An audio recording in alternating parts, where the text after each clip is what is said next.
Olá! Hoje vamos falar sobre a situação atual da Petros e as eleições para o Conselho Deliberativo e Fiscal. Quem está nos nossos estúdios é Fernando e Hélio, eles que fazem parte da dupla para o Conselho Deliberativo, dupla de número 54, não é isso? Sejam muito bem-vindos. A eleição acontece com duplas, mas vocês criaram a chapa. Por quê e para quê? Principalmente nós usamos uma estratégia que todas as empresas de sucesso usam. É aliar a experiência com a renovação. No meu caso, eu tenho todas as nossas duplas, tem um experiente e um representante da renovação. E nessa simbiose, entre experiência e renovação, nós pretendemos também lutar pela união da categoria. É fundamental que as federações se unam e nós temos orgulho de estar representando essa união e sem essa união nós não conseguiremos enfrentar as ameaças que pesam sobre nós. Seja pelo Cartel Internacional de Petróleo, que quer pegar o pré-sal, a tecnologia da Petrobras, sem a responsabilidade com o fundo de pensão, seja pelos bancos que têm uma cobiça enorme sobre os 900 bilhões que os fundos de pensão hoje representam. E vocês têm uma união também de federações por trás dessa chapa. FUP, FNP e FENASP. É verdade. O que isso significa e traz um peso de responsabilidade maior?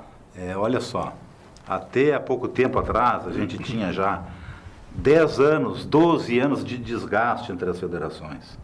Eram divergências, eram fatores políticos, desde a política nacional, a política praticada dentro da Petros e dentro das entidades. Então houve esse distanciamento das entidades.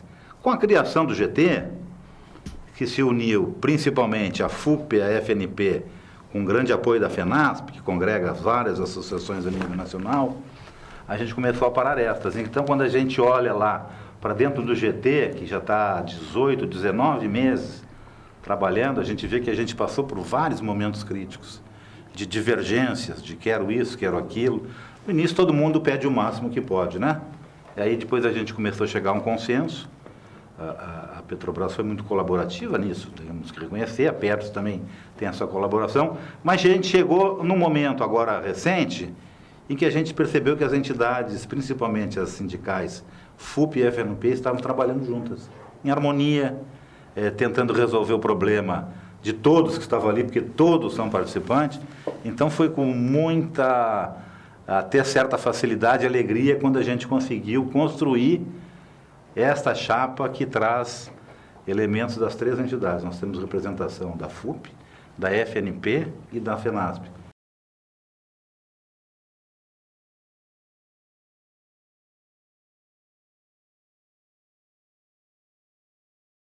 Eu sou o Fernando Siqueira, meu companheiro Hélio Libório faz comigo a chapa 54 para a candidatura ao Conselho Deliberativo na vaga dos aposentados.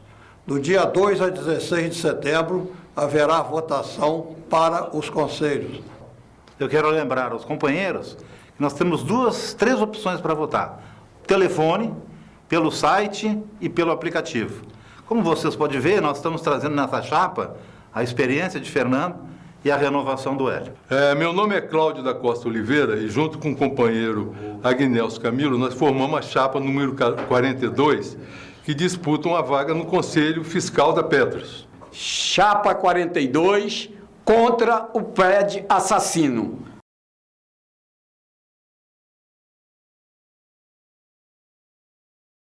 Cláudio Oliveira e Agnelson Camilo, sejam muito bem-vindos. Eles que fazem parte da dupla que concorre ao Conselho Fiscal. Eu quero começar perguntando para vocês o que o Conselho Fiscal faz dentro da Petros.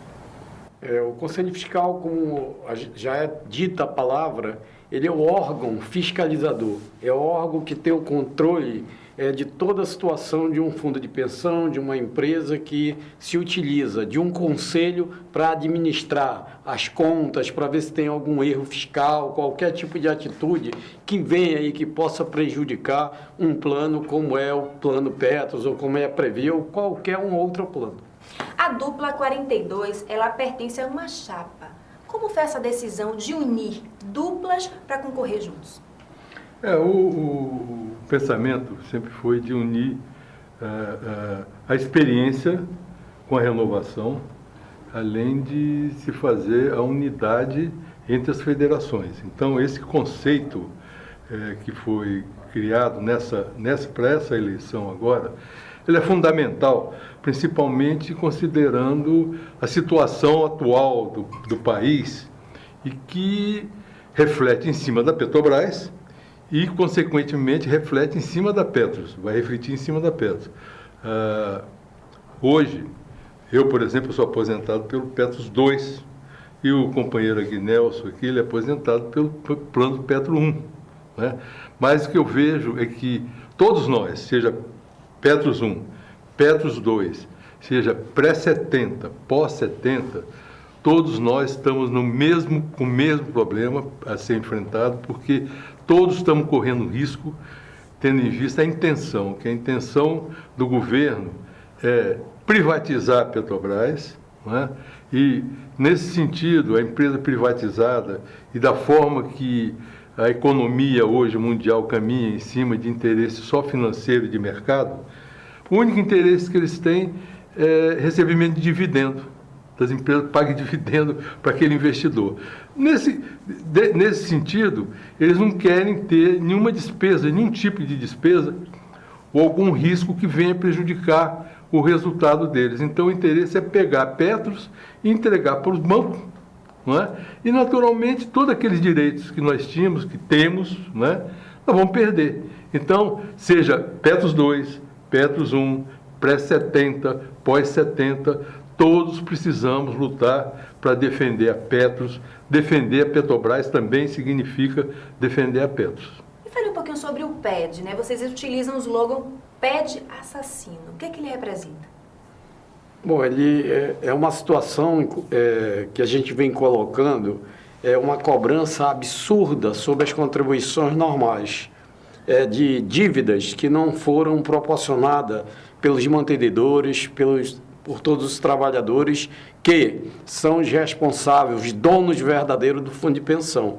Infelizmente, a política dos governos, a política adotada em todos os fundos de pensão, ela é voltada para o grande capital. É uma fatia muito gigantesca. São 850 bilhões que os grandes bancos internacionais, os grandes grupos de interesse estão de olho neles. E o governo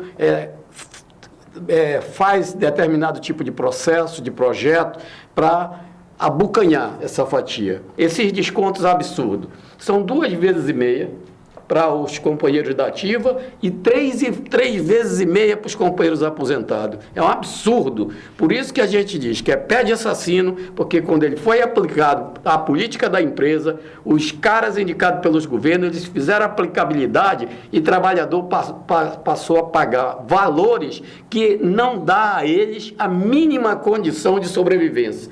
Agora, então, fala bem rapidinho para a gente encerrar. Quais são as propostas de vocês? Bom, nós temos proposta, a principal proposta que a gente deve começar a analisar é como administrar esse plano. Eu já falei aqui um pouco da calibragem, você ter pessoas acompanhando o par e passo, para que não chegue aos limites que chegaram esse déficit, que na nossa opinião é um déficit técnico, provocado por muitos maus investimentos, provocado por uma falta de administração de um RH que tenha a competência de direcionar uma política de administração de um plano como esse, de estar acompanhando para que se evitasse chegar a esse absurdo, não permitir que a patrocinadora faça o que fez, de negar, desobedecer a própria lei. A gente tem que ter um projeto curto e grosso. E como é que a gente vai fazer isso? Conjuntamente. Nesse momento só tem uma forma de salvar o nosso plano, é a unidade dos trabalhadores, é a percepção que qualquer divisão política nesse momento, qualquer retorno ao passado para buscar uma discussão de quem é culpado disso ou daquilo, não resolve. O que resolve no momento é a unidade das federações, da FNP, da FUP, dos marítimos, já foi dito aqui, das associações, dos verdadeiros donos. Tem um companheiro que diz assim: o olho do dono, o companheiro Tedesco, Ronaldo Tedesco, que com ele já fui do Conselho Deliberativo, ele já foi do Conselho Fiscal, os demais aqui, vários já tiveram esse processo ao longo dos anos, e ele diz o seguinte: o olho do dono é que engorda o gado. Muito obrigada. Lembrando que vocês devem e podem votar a partir do dia 2 de setembro até o dia 16. Tem site, tem telefone e tem aplicativo. Essa é a sua chance de mudar a situação da Petros.